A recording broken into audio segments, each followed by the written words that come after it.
Hello everyone. Today is a very special episode because I finally got above 1,200 points in rating.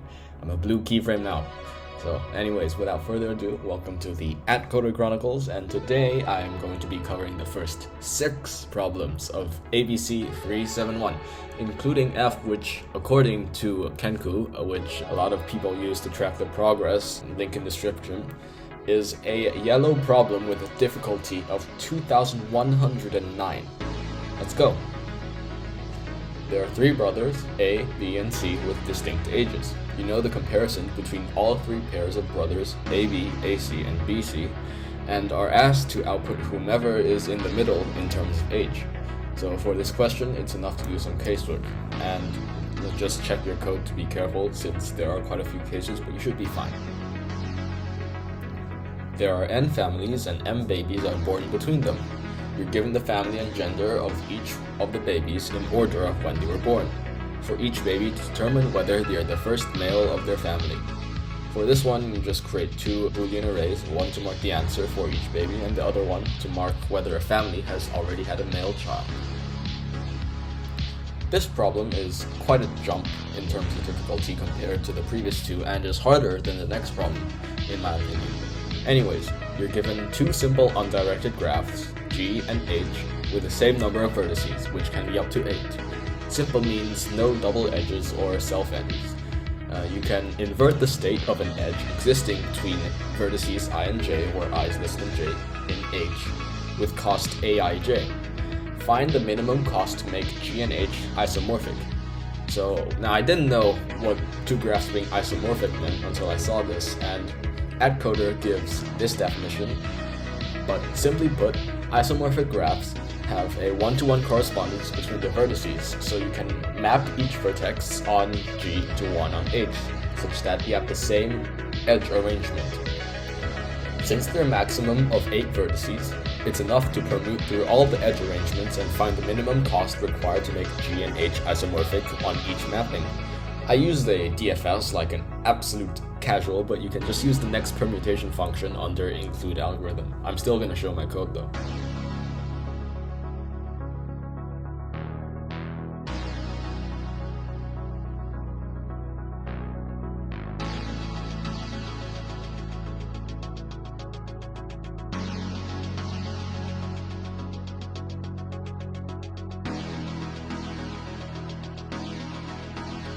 There are n villages on a number line, and you're given the coordinate and number of villagers for each village from left to right. Given q intervals, find the number of villagers living on each interval. This time I had to use the lower bound function because even I'm not stupid enough to make a binary search for this. First though, we create a prefix sum for the number of villagers. Then for each array, we can lower bound the index of the villages at the ends of the interval. But remember, the lower bound gives the index pointing to a value that is always at least the value specified. So for the right endpoint, we will have to subtract 1 if there isn't a village exactly on the right endpoint that we got from our lower bound. And also, no matter what, we'll subtract 1 from the left endpoint as we do when using the prefix array, and we're done. You're given an integer array of length up to 200,000. Find the sum of the number of distinct elements in each continuous subarray. This problem is one of those signature AtCoder mathsy combinatorics challenges, but unfortunately for it, I'm much better at math than programming, and I nearly instantly looked at complementary counting. First, store the indices for which an integer appears in a map. Then, look through each list of indices. The number of subarrays in which the corresponding element does not appear is the sum of the number of subarrays in between the consecutive indices. So find the sum and then subtract this from the total number of subarrays to find the number of subarrays in which our element actually appears, and so contributes 1 to our answer. Add this to our final answer, and we have to do this for all distinct elements, and once we do that, we are done.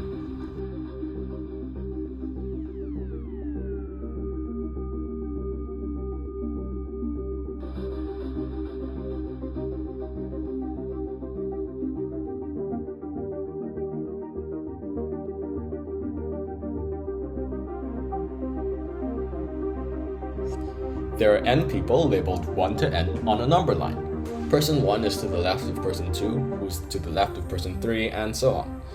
Each person can move along the number line so long as they do not move into another person. You're given q tasks in order, each requiring you to move a certain person to a certain position. Determine the minimum distance all the people have to move in total to complete the tasks. To get a feel for our strategy for the problem, we can look at the sample input where a diagram has been helpfully added. So in the first operation, we can see person 3 has to move to position 45. This requires passing through person 4, so person 4 first has to move to position 46 to allow person 3 to move to position 45.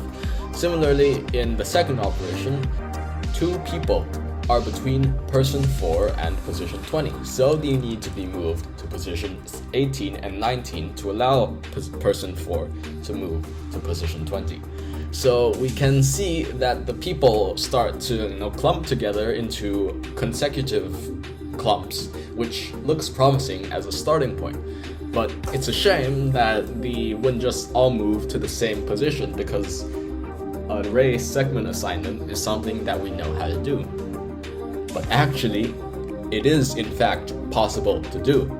The trick to this problem is to shift the ith person left by I units. So you can see as I'm doing here, we can move all the people to the same position instead of consecutive positions. This won't also break any rules of people walking through each other, because this new sequence of positions is always non-decreasing, meaning the actual positions of the people are strictly increasing. So now, if we have to move k people to the right to position x, then for each person we will have to add x minus the position of the person to our answer. So overall, we simply add kx minus the sum of the positions of the k people to our answer. So we can use a lazy segment tree data structure to solve this problem. One thing is, the code for these is always very tedious and error-prone. I, in fact, spent 3 hours writing up the solution. So let's go over this slowly. The segment tree needs to support range assignment, range sum query, and also binary search to find the people in between that we have to move. First, let's create our node with its sum, leftmost position, rightmost position, and lazy tag.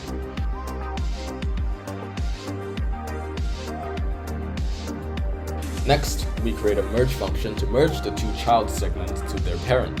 The new sum is the 2 child sums added together, and the new leftmost position is the left of the left child, and the new rightmost position is the right of the right child. After this, we have a build function that initializes our segment tree for the positions initially given. For one wide segment, it sets the sum left and right to the initial position of that element, and otherwise, we go to the children and use our just created merge function to update the parent. Then it's time for our maintain function that propagates our lazy updates. Remember, this saves time by only pushing updates to children when we need to access them, so if we set a segment to one value and then another, it only needs to update once. As you can see, I've simply computed the sum for the updated value of the child segments, set their left and right position to be the value being pushed, and also pushed the lazy tag to them. Now we can write our range assignment function. If the current segment is out of our intended range, we skip it. If it's completely within the range, we give it a lazy tag and update the left, right values and the sum. If it is partially in the range, then we first maintain the children and then inspect them individually and then merge back to update the parent. The range query function is similar, except we don't update anything. So you see I've copy-pasted here.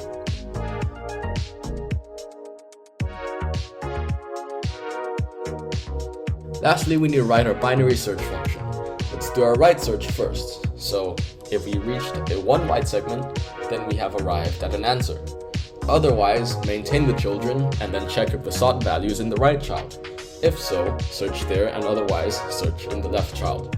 We can copy this over to make our left search by just basically flipping and checking the left segment first and then the right child segment.